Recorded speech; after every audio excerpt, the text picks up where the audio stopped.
Everyone, welcome to my YouTube channel. In our previous videos, we were talking about the trophic levels and the energy transfer among the trophic level, in which we have also covered the pyramids, ecological pyramids. So in this video, we will talk about a term that is biomagnification. So student, let's start our video. Firstly, biomagnification मतलब देखो मैंने बहुत बार बोला है, bio means क्या होता है, life.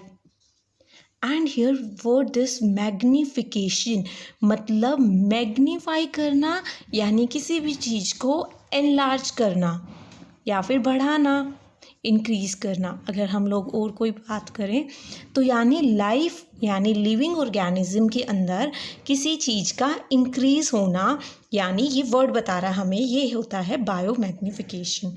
तो हमारी अब इसी से हम प्रॉपर डेफिनेशन बनाएंगे, वो क्या होगी। What is biomagnification? Increase in concentration of persistent chemicals. Increase in concentration of persistent chemicals with the rise in trophic levels. इसका मतलब क्या होता है, देखो कि यानी कि जिस तरह से आपके ट्रॉफिक लेवल इंक्रीज होता जा रहा है, यानी वन ट्रॉफिक लेवल से अगर हम नेक्स्ट ट्रॉफिक लेवल में जा रहे हैं, जैसे जैसे आप लोग ट्रॉफिक लेवल इंक्रीज कर रहे हो, मतलब वन ट्रॉफिक लेवल से आप second trophic level, then third trophic level, जिस तरह से हमारा ट्रॉफिक लेवल इंक्रीज हो रहा है ना, उसी के साथ कुछ केमिकल्स होते हैं, उनकी कॉन्सेंट्रेशन हमारी बॉडी के अंदर इंक्रीज होना। देखो जैसे हमने एनर्जी पढ़ी थी, जो एनर्जी में क्या हो रहा था, आपने पढ़ा 10% लॉ, यही पढ़ा था हमने। तो उसमें क्या हो रहा था कि एक ट्रॉफिक लेवल से जब दूसरे ट्रॉफिक लेवल पे एनर्जी जा रही थी, तो वो सारी एनर्जी लॉस हो रही थी और एनर्जी कम होती जा रही थी। सिर्फ नेक्स्ट ट्रॉफिक लेवल पे ओनली 10% एनर्जी ट्रांसफ़र हो रही थी, जबकि 90% एनर्जी का वहाँ पे क्या हो रहा था, लॉस हो रहा था। पर यहाँ पर क्या हो रहा है, यहाँ पे तो डिक्रीज़ हो रही थी, जो हमारे लिए जेन्युइन है।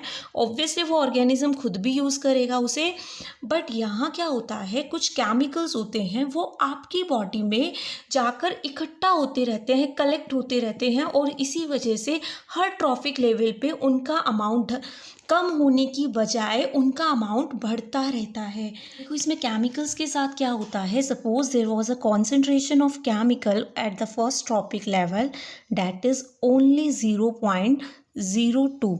अब इसके लिए यूनिट हम यहाँ पर यूज़ करते हैं ppm, दैट इज पार्ट पर मिलियन, पार्ट्स पर मिलियन।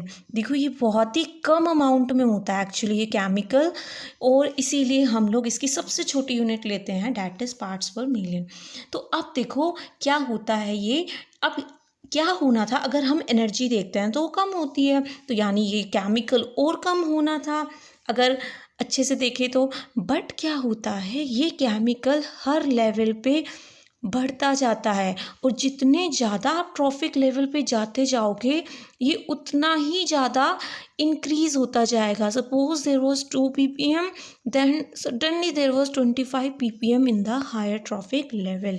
तो इस तरह से केमिकल्स क्या हो रहा है, वहाँ पर हर लेवल पर बढ़े जा रहा है। और देखो अगर केमिकल अगर किसी की बॉडी में जाकर कलेक्ट हो रहा है, तो फिर ऑब्वियसली वो उसके अंदर की बॉडी के जो बॉडी सिस्टम्स हैं, डिफरेंट डिफरेंट आपके ऑर्गन सिस्टम्स हैं, उनके ऊपर क्या करेगा, एडवर्स इफेक्ट कॉज करेगा। वो कोई भी एडवर्स इफेक्ट हो सकता है।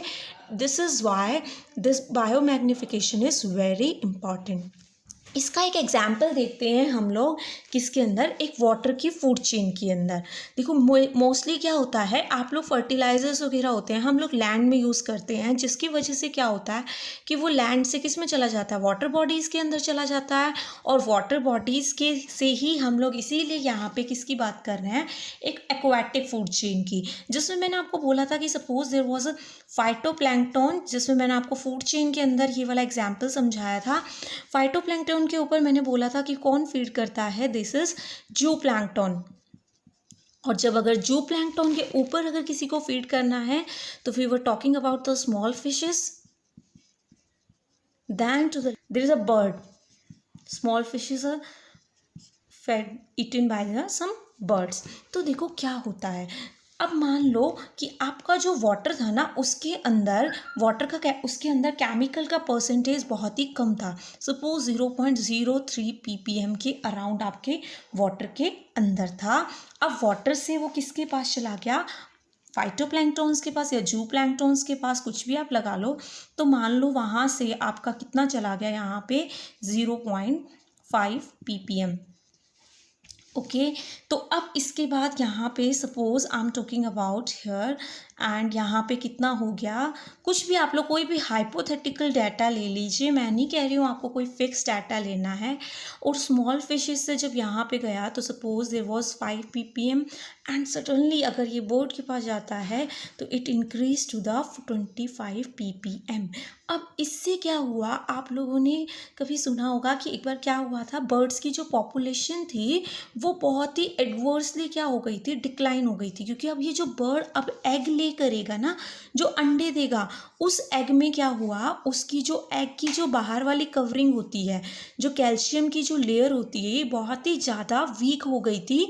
ये बहुत ही वीक हो गई थी, जो क्या हुआ, एनवायरमेंटल स्ट्रेस को टॉलरेट नहीं कर पाई और ये बर्ड को हैचिंग होने का टाइम ही नहीं मिला और उससे पहले उसकी कवरिंग टूट गई, जिसकी वजह से जो नया बर्ड डेवलप होने वाला था वो हो ही नहीं पाएगा।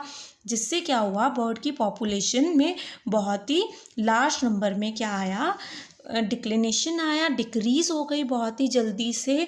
इसी की वजह से देखो ये केमिकल जब पता चला कि ऐसा कुछ हो रहा है कि बर्ड्स का पॉपुलेशन बहुत ही ज़्यादा नंबर में डिक्रीज़ हुआ है, तब जब साइंटिस्ट थे उन्होंने वर्क किया तो उन्हें क्या पता चला कि उनकी बॉडी में क्या इंक्रीज़ हो रहा है, ये DDT, जिसका नाम आपने बहुत अच्छे से सुना होगा, जो एक बहुत ही मेन फर्टिलाइज़र की तरह फील्ड में यूज़ होता था फॉर द क्रॉप प्रोडक्शन के लिए।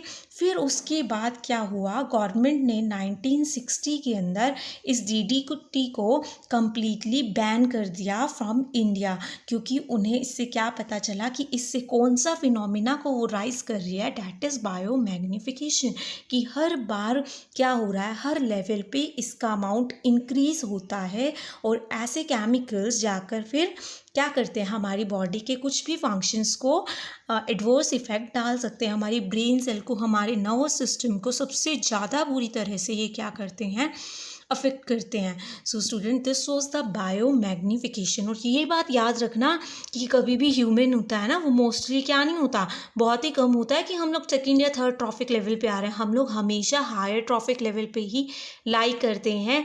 और सोचो फिर हमारी बॉडी के अंदर कितना बायो मैग्नीफिकेशन होता जा रहा है।